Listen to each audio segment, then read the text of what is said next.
बिहार में दूसरे फेज शिक्षक बहाली की घोषणा हो गई है, यानी बीपीएससी चेयरमैन अतुल प्रसाद ने तारीख का भी ऐलान कर दिया है। सीधी बातचीत करेंगे, हमारे साथ बीपीएससी चेयरमैन है अतुल प्रसाद।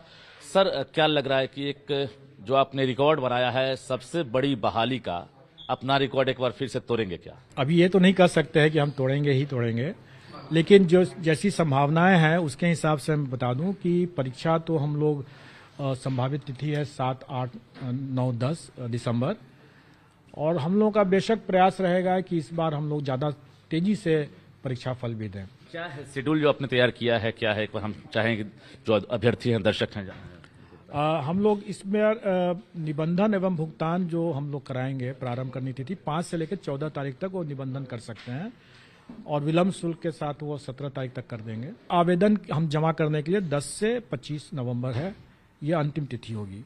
ऐसा हम लोगों ने 2 चरण में इसलिए किया कि पिछले बार हम लोगों ने पाया कि कई अभ्यर्थी लोगों को अपना डॉक्यूमेंट को अपलोड करने में काफ़ी विलम्ब हो रहा था, काफ़ी दिक्कतें आ रही थी, उसमें वेबसाइट भी 2 दिन के लिए क्रैश कर गया था। तो इस बार हम लोगों ने कहा कि पहले आप निबंधन कर लें, अपना पेमेंट कर दें, वो पार्ट कंप्लीट हो जाता है, और उसके बाद अपने आराम से आप अपना सर्टिफिकेट अपना अपलोड करें। 6 to 8, 9 to 10th, 11, 12th ये वैकेंसी अभी निकल रही है, तो क्या लग रहा है कि जो पिछले बार कंपटीशन था अभ्यर्थियों के बीच, इस बार प्रतियोगिता कैसे देख रहे हैं?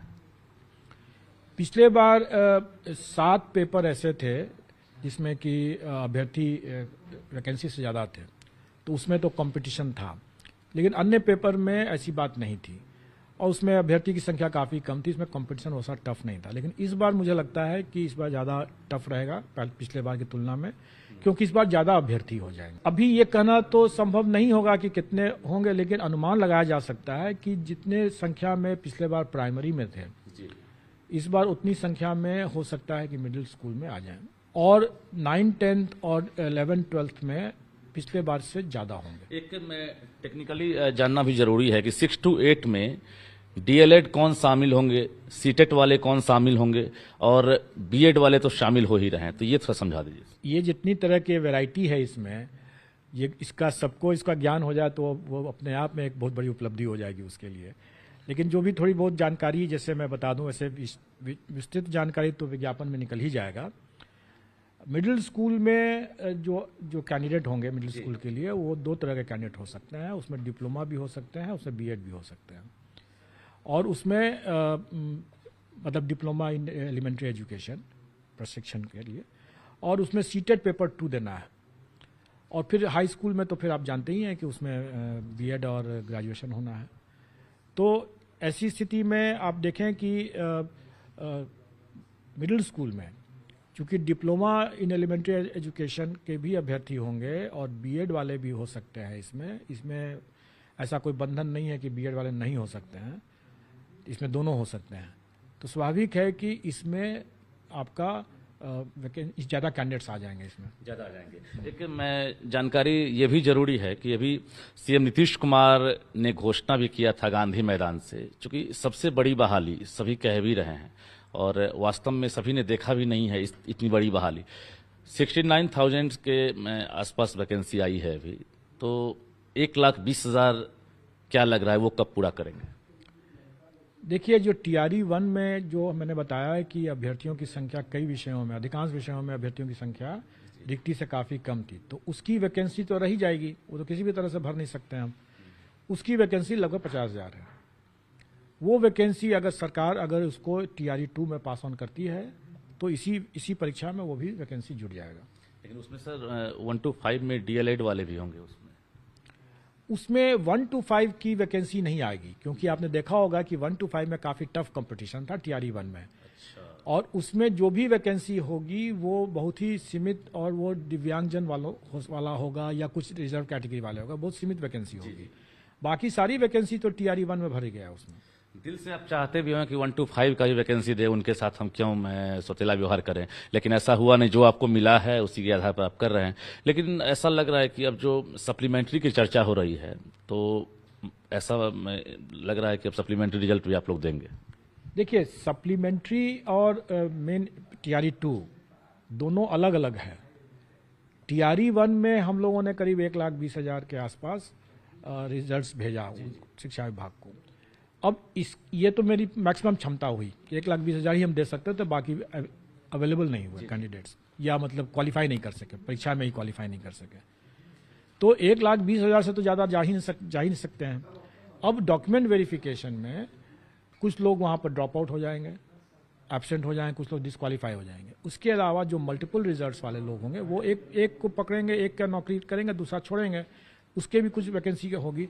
ये वैकेंसी हम लोग जो TRE-1 के जो वेटिंग लिस्ट कर सकते हैं या पूरक सप्लीमेंट्री रिजल्ट कहेंगे उसको, उस सप्लीमेंट्री रिजल्ट से हम भरेंगे।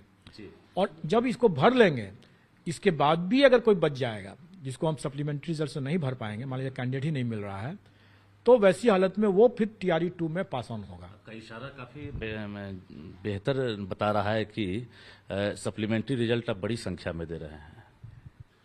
अभी हमारे पास आंकड़े तो नहीं आए हैं, लेकिन जो अमूमन मुझे लगता है जैसे कि 2-3 हज़ार करीब होंगे जो मल्टीपल रिजल्ट्स वाले हैं, एक कैटेगरी। हाँ, तो मल्टीपल रिजल्ट्स के कारण से जो ड्रॉप आउट्स हुए उसके करीब 2 से 3 हज़ार होंगे। और उतना ही समझ लें आप जो डॉक्यूमेंट वेरिफिकेशन में कितने लोग छांटे हैं उसका 6 लगभग उसके आसपास में रहेगा, अनुमान है। 1 to 5 में ऐसा नहीं लग रहा है।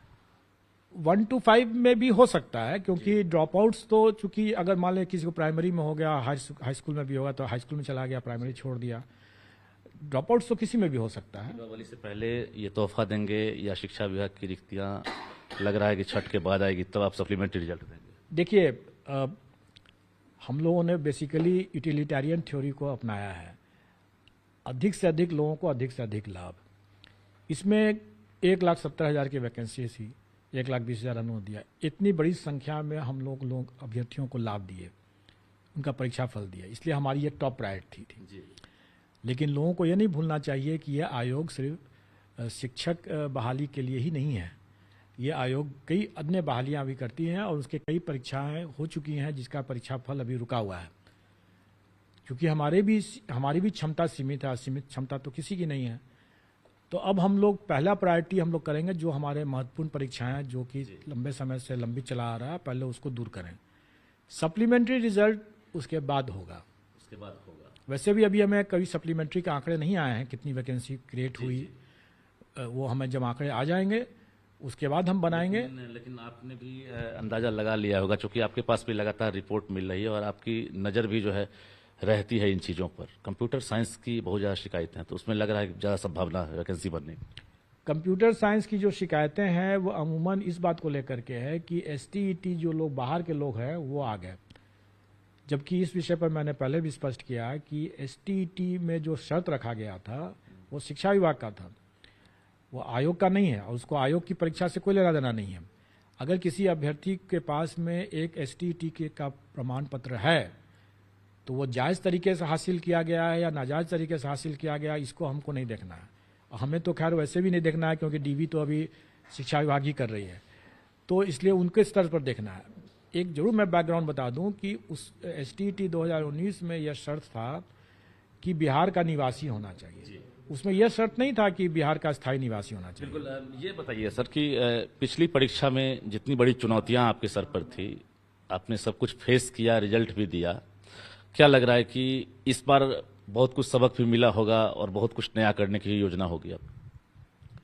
नहीं, कई चीज़ों को हम लोगों ने देखा, कई चीज़ों को हम लोग चूँकि पहली बार कर रहे थे, जैसे हम लोगों ने इतने वैरायटी ऑफ मतलब परीक्षा फल जो था, रिजल्ट्स थे, 43 पेपर्स थे टोटल, और फिर उसके बाद जैसे डिस्ट्रिक्ट का भी देना था, तो नेचुरली उसको बिना सॉफ्टवेयर यूज़ किए किया जा सकता। सॉफ्टवेयर हम लोग पहली बार बना रहे थे, हम लोग उसमें भी हम लोग स्ट्रगल कर रहे थे, वो भी एक चुनौती थी हम लोगों के लिए कि सॉफ्टवेयर को ठीक करना, मैनुअली उसको क्रॉस वेरीफाई करना।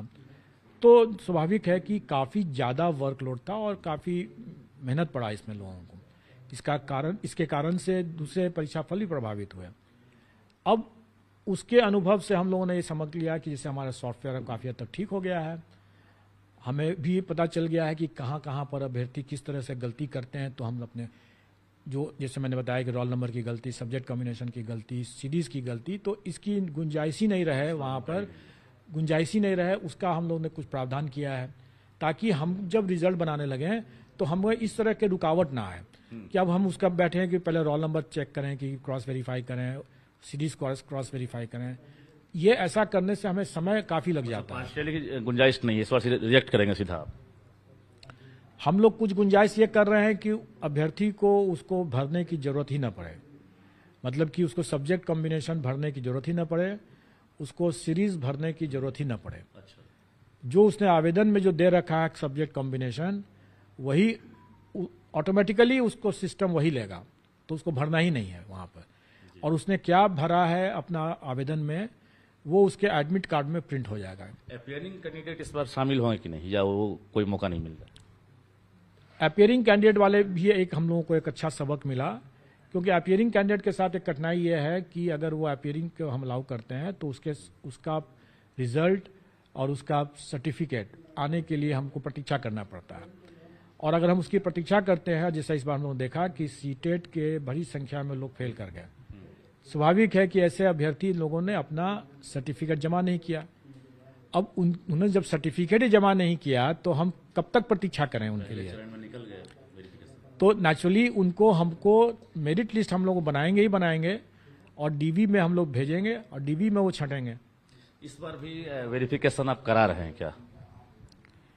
नहीं, इस बार हम लोग वेरिफिकेशन नहीं कराएंगे, क्योंकि हम लोगों ने पाया कि जो बिना प्रशासनिक विभाग के पदाधिकारी जो जानकार हैं और उनके जो टर्म्स एंड कंडीशंस है विभिन्न परीक्षाओं के, जैसे आपने देखा कि STT का 2019, फिर 2023 भी आ गया, इसमें जो पहले के भी हैं, दक्षता परीक्षा है, सीटेट है, बीटेट है, STET है, कई तरह के उनके हैं, और अलग अलग समय में अलग अलग कंडीशंस लगाया गया, कभी डोमिसाइल लगाया गया, कभी नहीं लगाया गया। तो वैसी स्थिति में इसकी तो सभी चीज़ की जानकारी शिक्षा विभाग को ही है, तो बिना शिक्षा विभाग के डीवी में इस बार संभव नहीं है। परीक्षा से पहले, परीक्षा के बाद, रिजल्ट से पहले, रिजल्ट के बाद BPSC कोई वेरिफिकेशन नहीं करने वाला, रिजल्ट देगा बस?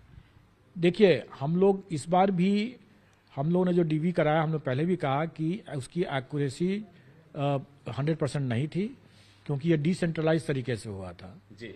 और जब भी ऐसी बड़ी संख्या में होगा तो कभी भी 100% एक्यूरेसी नहीं रहेगा, मल्टी लेयर फिल्ट्रेशन की जरूरत पड़ेगी। और इस बार भी वैसा ही होगा।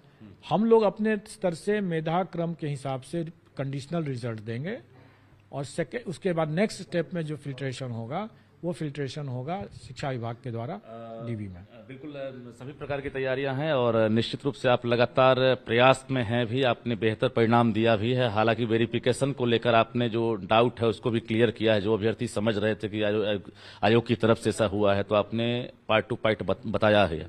एक चीज मुझे जानना जरूरी है कि अभी जो सोशल साइंस का जो रिजल्ट आया है, खासकर उसमें सामाजिक विज्ञान में देखा गया है कि बहुत टफ रिजल्ट रहा है, और जो सप्लीमेंट्री रिजल्ट आ रहा है, क्या सोशल साइंस की संभावना है?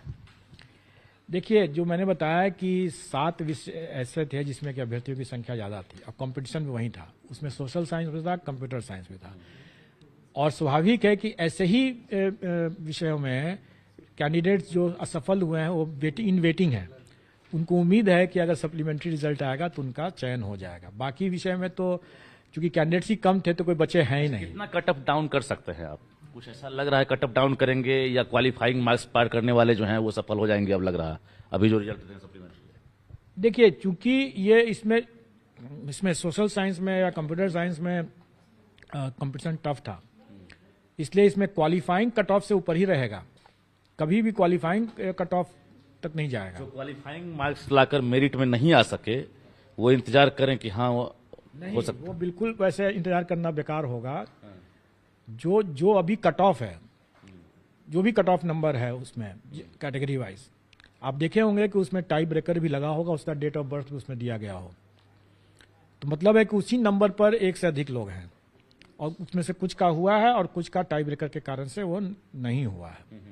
अब कितनी वैकेंसी डीवी के बाद आती है, कितने ड्रॉप आउट्स होते हैं, कितने डिस्क्वालीफाई होते हैं, उसके हिसाब से कितनी वैकेंसी उसमें आएगा, उसके हिसाब से मुझे नहीं लगता है कि 1 नंबर से 2 नंबर से अधिक नीचे जाएगा।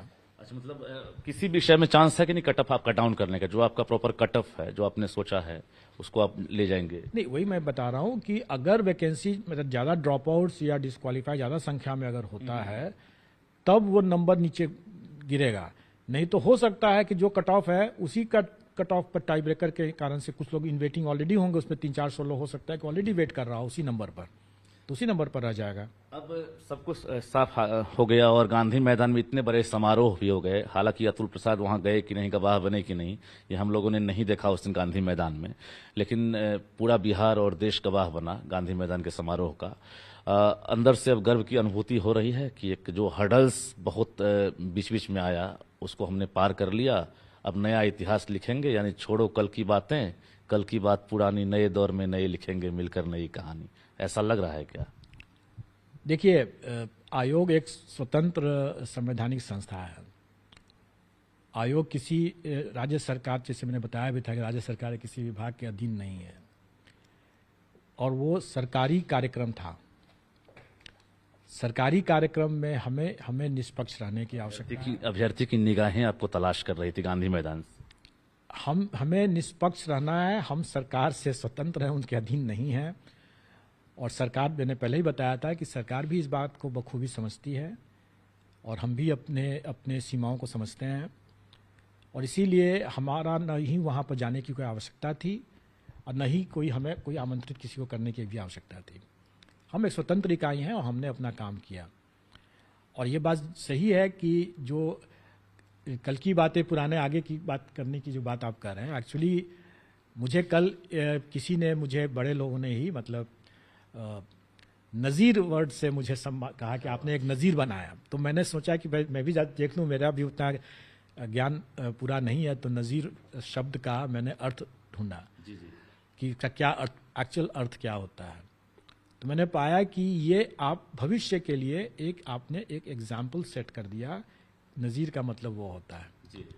तो मैं समझता हूँ कि जो ये बातें जिन्होंने कहा, मुझे जो बधाई दिया, और कोई अच्छी जगह से आप समझ सकते हैं कि कहाँ से बधाई मुझे मिला होगा, ये तो वही मेरे लिए गौरव की बात है। और मैं इतने घरों में रोजगार मिला, इतने अभ्यर्थी जो है आज, मैं जो ब्रेन ड्रेन समस्या थी बिहार की, जो पलायन लगातार जारी था, लग रहा है कि एक वो जो रफ्तार है उसमें भी कमी आएगी। आरोप प्रत्यारोप तो लगते रहेंगे सरकार पर, आयोग पर, विभाग पर, लेकिन लग रहा है कि अब जो है रफ्तार में कमी आएगी, ब्रेन ड्रेन। देखिए, ये एक विशेष सर्किल है। शिक्षा की गुणवत्ता का जो मामला है वो एक विशेष सर्किल है। विशेष सर्किल का मतलब यह है कि चूंकि शिक्षक अच्छे नहीं हैं, इसलिए छात्र भी अच्छे नहीं होंगे। चूंकि छात्र अच्छे नहीं होंगे तो अभ्यर्थी अच्छा कहां से होगा, अभ्यर्थी अच्छे नहीं होंगे तो फिर शिक्षक कहां से अच्छा होगा। एक चीज आपने याद दिलाया है, पिछले बार भी आपसे बातचीत हुई थी, आपने कहा था कि हम लाए हैं तूफान से कश्ती निकाल के, इस देश को रखना मेरे शिक्षक अभ्यर्थियों संभाल के।